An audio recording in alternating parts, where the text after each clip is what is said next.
Hello there, you're tuned into 7Edition with me, Zansha Rahaizad, and these are your headlines.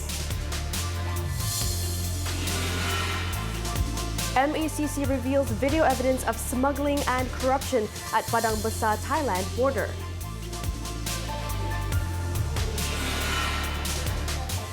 Education Ministry steps in between University Malaya and graduates over convocation protest. And Turkey suspends military offensive in Syria.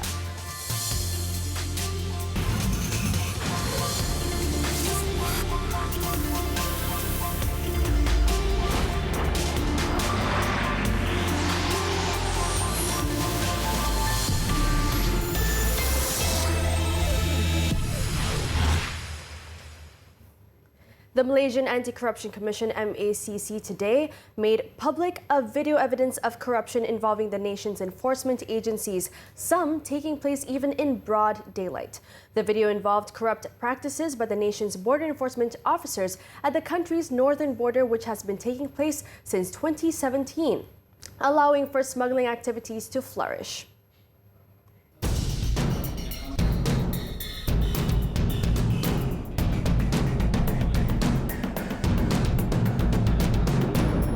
The Commission revealed this in a 15-minute video at a press conference which was held in Putrajaya. MACC Chief Commissioner Latifah Koya said the anti-graft body now has clear-cut evidence of smuggling activities and security breach at the Padang Besar border, as well as that taking place at the Customs, Immigration and Quarantine Complex, CIQ in Perlis, bordering Thailand. What we show is just samples of clips. We have beribu-ribu and berjam-jam for years and years. So you can imagine the sheer number of data that we have. So it is important for us to narrow down, and kerja ni perlu bantuan experts. She said enforcement officers in the state allowed culprits to smuggle out across the border goods such as ketom leaves, fertilizers, and other subsidized items, including flour, cooking oil, onions, petrol, and diesel. Latifah added the Commission made the video evidence revelation today as a warning to enforcement officers nationwide who were involved in corrupt activities. According to the MACC chief, the smuggling of ketom leaves and other goods may not seem to be a big deal. She said, however, corruption and breach in border security could lead to other serious matters such as smuggling of drugs, extinct and exotic animals, as well as human trafficking. The video evidence has been submitted to the Inspector General of Police, Tan Sri Abdul Hamid Bado, for further action. Meanwhile, Home Minister Tan Sri Muhyiddin said action will be taken against enforcement officers who are in cahoots with smuggling syndicates. He also said the ministry will continue to improve its operations to prevent leakages and cross-border smuggling. Maklumat yang nak disampaikan pada kami itu kita alu-alukan dan kita akan siasatlah adakah bukti yang jelas supaya tindakan dari segi undang-undang yang ada pada kita akan kita laksanakan. Termasuk anggota yang terbabit. Ya, kalau ada anggota terbabit kita tak boleh orang kata kecualikan. Undang-undang tak mengenal sama ada pegawai ke ataupun memang penduduk ke. He also said the Home Ministry will strengthen security at the border, focusing on weaknesses which have been highlighted. Tan Sri Muhyiddin noted combating smuggling can be challenging as they are against organized syndicates with huge resources.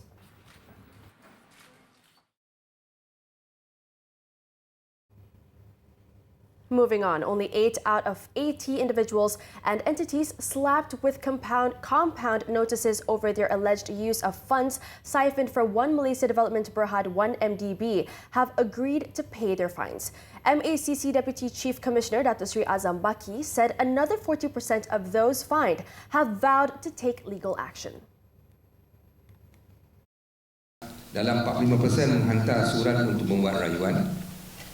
Dan yang kelima, ada 3 individu tidak mahu menerima compound. But we still serve the compound. Ada 3. Jadi setakat ini yang kita boleh update tuan-tuan dan puan. Jumlah tu nanti kemudian. Ya. The MACC last week had issued compound notices to 80 individuals and entities which received funds totaling 420 million ringgit from 1MDB. Former CIMB Bank Chairman Dato Sri Nazir Razak was named as the individual recipient to receive the highest amount at 25.7 million ringgit, which was reportedly disbursed to selected beneficiaries.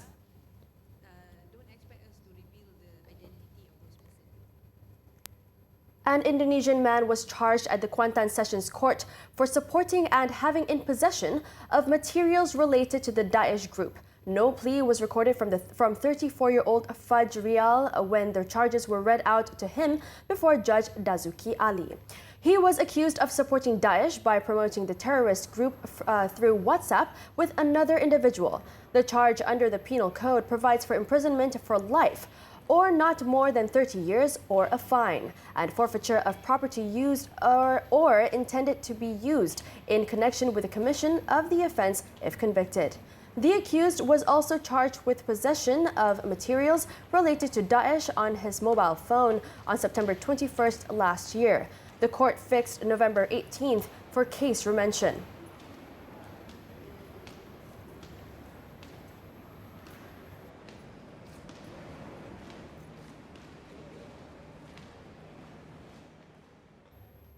The Education Ministry has stepped in to mediate a conflict between University Malaya and graduate Wang Yan-ke.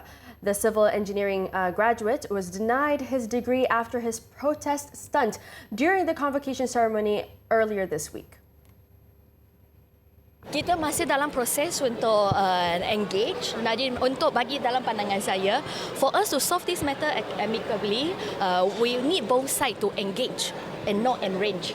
Jadi kita dalam proses untuk buat sedemikian. Jadi tunggulah announcement kita. Deputy Education Minister Teo Ni Ching said she personally disagreed with calls by some of UM to revoke Wang's engineering degree. On Monday, the 23-year-old courted the university's anger when he held up a banner accusing UM Vice-Chancellor Datuk Dr. Abdul Rahim Rashid of racism and called for his resignation when receiving his scroll on stage at Dewan Tunku Chancellor. The nation's oldest university responded by lodging a police report which led to an investigation for intentionally insulting and provoking a person knowing it can disrupt public peace.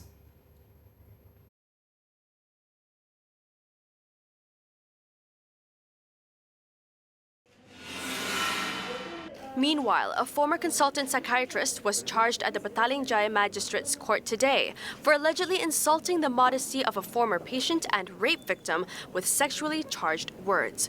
41-year-old Dr. Gurdeep Singh Narayan Singh is accused of uttering offensive words to a former female patient at Thomson Hospital, Kota Damansara on February 12th this year. The court fixed bail at 5,000 ringgit with the additional condition that the accused does not disturb the victim and the victim's family until the end of the case. The case is set for mention on December 5th.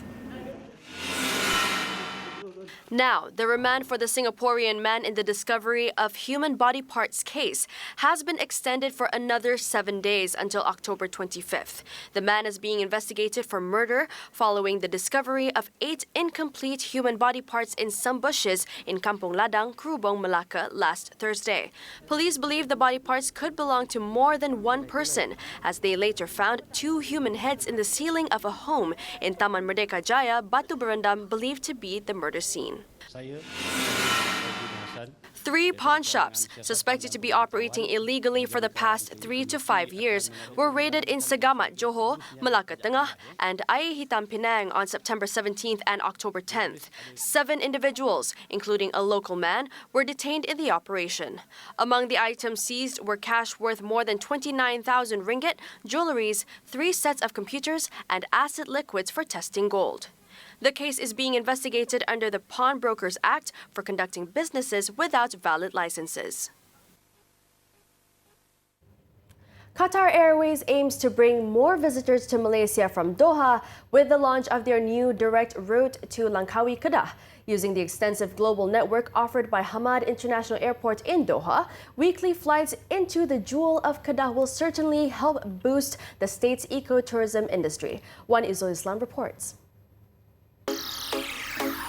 Qatar Airways commenced its maiden flight to Langkawi from Doha's Hamad International Airport on Tuesday, October 15th. The new international flight will help spur the Visit Malaysia 2020 campaign by increasing the number of tourists into Langkawi. Since starting flights into Malaysia in 2001, Langkawi is Qatar Airways' third destination after Penang and Kuala Lumpur. Passengers flying to Langkawi will board the Boeing 787 Dreamliner that features 22 business class seats and 232 economy seats with spacious cabins and specially designed interiors.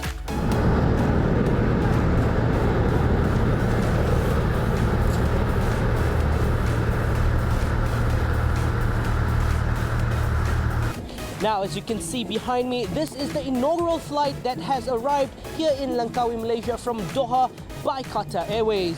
They'll be ferrying about 4 to 5 flights per week on their 787 Boeing Dreamliner to come to this popular tourist destination in Malaysia. According to Qatar Airways Group CEO Akbar Al-Bakir, the airline will embark on a robust expansion plan for Malaysia with more destinations to follow. He believes Langkawi is both an important tourist destination and a growing conference and exhibition center that is becoming increasingly popular with international visitors. We hope that eventually, as we develop the route robustly, that we then operate to Langkawi, de-link Langkawi from Penang. Hopefully by next year we should be operating to Kota Kinabalu and later to another one destination. Langkawi Development Authority CEO Dr. Hezri Adnan said the launch of Qatar Airways flights will help solve the problem of low passenger load factor, especially with outbound flights. Qatar Airways terbang ke lebih daripada 160 destinasi di seluruh dunia. Dan saya difahamkan sejak dibuka pasaran ini, pada beberapa minggu pertama telah ada lebih 2,000 booking contohnya. Dan kita mula mendapat pelancong daripada pasaran-pasaran baru seperti Eastern Europe. Ya. Langkawi is fast becoming an internationally recognized tourist destination, seeing tremendous growth in its number of visitors, having grown almost 10% since 2013. It recorded about 3.63 million for both domestic and international tourist arrivals in 2018, with most visitors coming from China and Saudi Arabia. Wanizul Islam for 7Edition.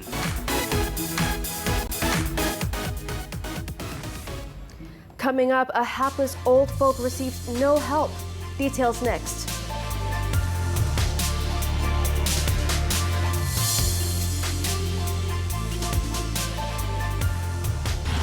We're back with foreign news. A senior White House official admitted U.S. President Donald Trump's withholding of $391 million in military aid to Ukraine was linked to his request to the Ukrainians to investigate allegations on the Democrats and the 2016 election. Trump and administration officials had denied for weeks that they had demanded a quid pro quo, or a favor for delivering the U.S. aid, a key part of a controversy that has triggered an impeachment inquiry in the House of Representatives against the Republican president. But Mick Mulvaney, acting White House Chief of Staff, acknowledged in a briefing with reporters that the U.S. aid, already approved by Congress, was held up partly over Trump's concerns about a Democratic National Committee (DNC) computer server alleged to be in Ukraine. In a July 25th call, Trump asked Ukrainian President Volodymyr Zelensky for a favor to look into the server, as well as the California-based cybersecurity firm CrowdStrike, which was hired by the DNC in 2016 to investigate the hacking of Democratic emails that it later determined was done by Russia. Trump also asked Zelensky to investigate a domestic political opponent, Joe Biden, and Biden's son, Hunter Biden, who had served as a director for a Ukrainian energy company despite there being no evidence of wrongdoing by the Bidens. Zelensky agreed during the call to carry out the investigation that Trump sought.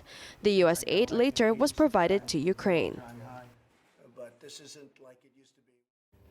Now, Turkey agreed to a ceasefire in northern Syria to let Kurdish-led forces withdraw.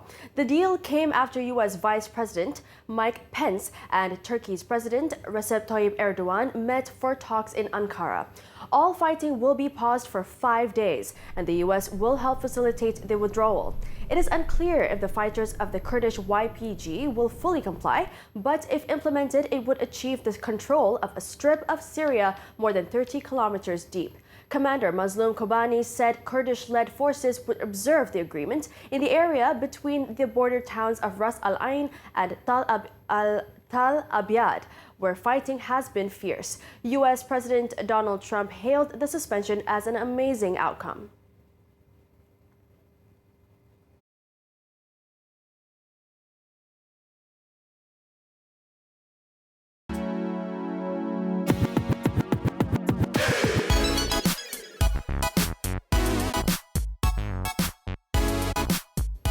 Now let's hop on to Clickbait, where we take a look at what's trending and making the rounds in the cyber world today. A shocking video of an elderly man being battered in the streets while cowardly passersby stood and watched was recently uploaded on Facebook. The horrifying footage gained up to 76,000 views. According to the post, the incident occurred in Cheras on October 16th, and it was recorded by a bystander who were among those who did nothing to help, and netizens were nothing but furious. Here's the story. The video, presumably recorded on a handphone, shows two brutal robbers pushing the victim to the ground amidst slow-moving traffic, where they forcefully tug at the old man's rucksack, but he refuses to let go. As the victim cries for help, multiple people stop and watch as the merciless assault takes place. Despite the ferocity of the open attack, no one comes to the aid of the stricken man. After the sustained assault, the thieves grab the man's bag and wallet, then casually strolls off. The context of the incident is not known, but it is clear that no one dared to approach the attack until the robbers fled. Several netizens criticized the unresponsiveness of the bystanders and how cruel it was to just stand and watch. Others harshly wrote that they wished a similar incident happened to the bystanders' loved ones.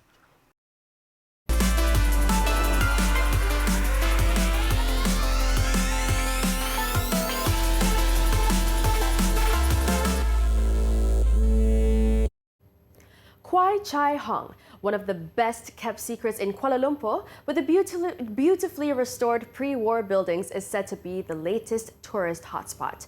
Located in Chinatown, better known as Petaling Street, the Kwai Chai Hong project puts forward 10 restored shophouses in Jalan Petaling and Lorong Panggung, as well as a colorful and funky street walk in between that can captivate any passerby. Take a look.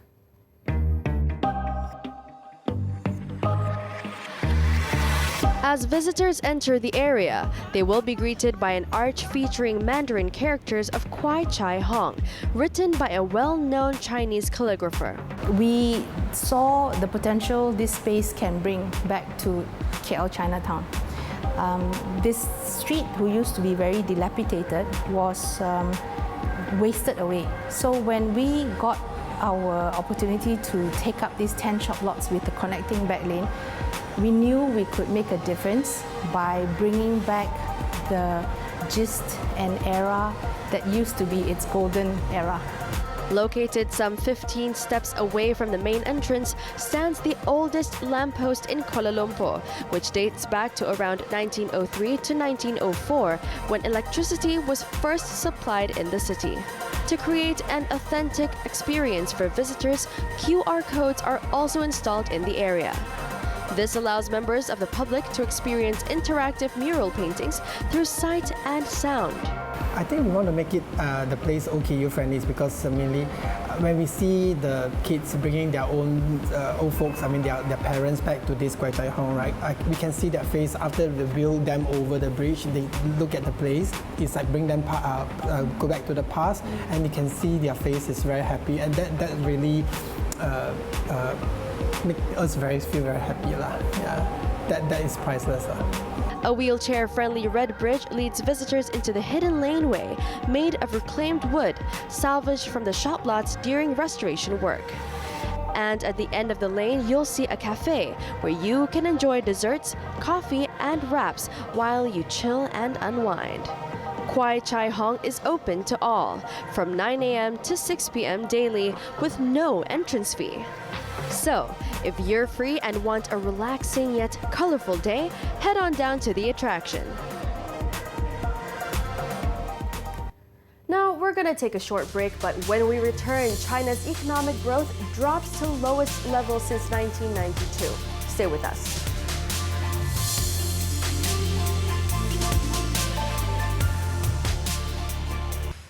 Thanks for staying with us. China's economy expanded at its slowest rate in nearly 3 decades in the third quarter, hit by cooling domestic demand and a protracted U.S. trade war. According to the National Bureau of Statistics, NBS, the Chinese economy grew 6% in July to September, compared with 6.2% in the second quarter. The reading is the worst quarterly figure since 1992, but within the government's target range of 6 to 6.5% for the whole year. The economy grew at 6.6% in 2018. NBS spokesman Saud,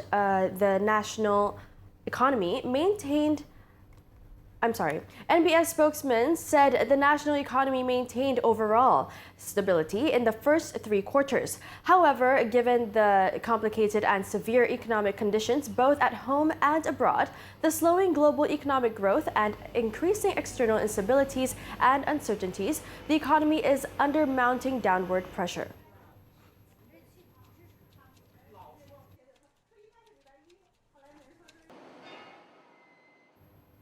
The United States imposed tariffs on a record $7.5 billion worth of European Union goods, despite threats of retaliation with Airbus, French wine, and Scottish whiskies among the high-profile targets.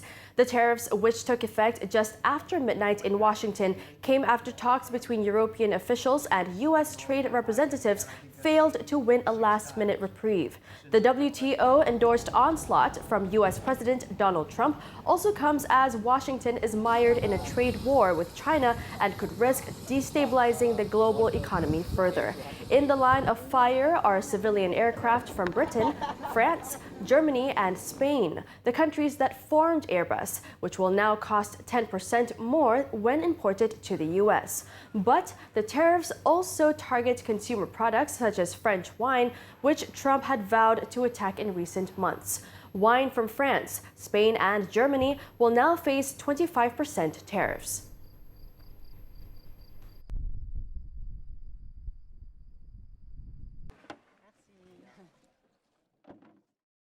Bursa Malaysia ended the week lower, weighed down by selling in heavyweight stocks led by the plantation and telecommunications sectors. The FBM KLCI slipped 3.4 points to 1,571.2, in line with regional peers after China announced a lower than expected GDP growth. On to stocks to watch. Duo Pharma Biotech Berhad is optimistic that the Health Ministry drug procurement contract will be extended beyond 2019. This, coupled with continued growth in the private sector and its success in moving into niche and higher value segments, will be a boon for the group. Next.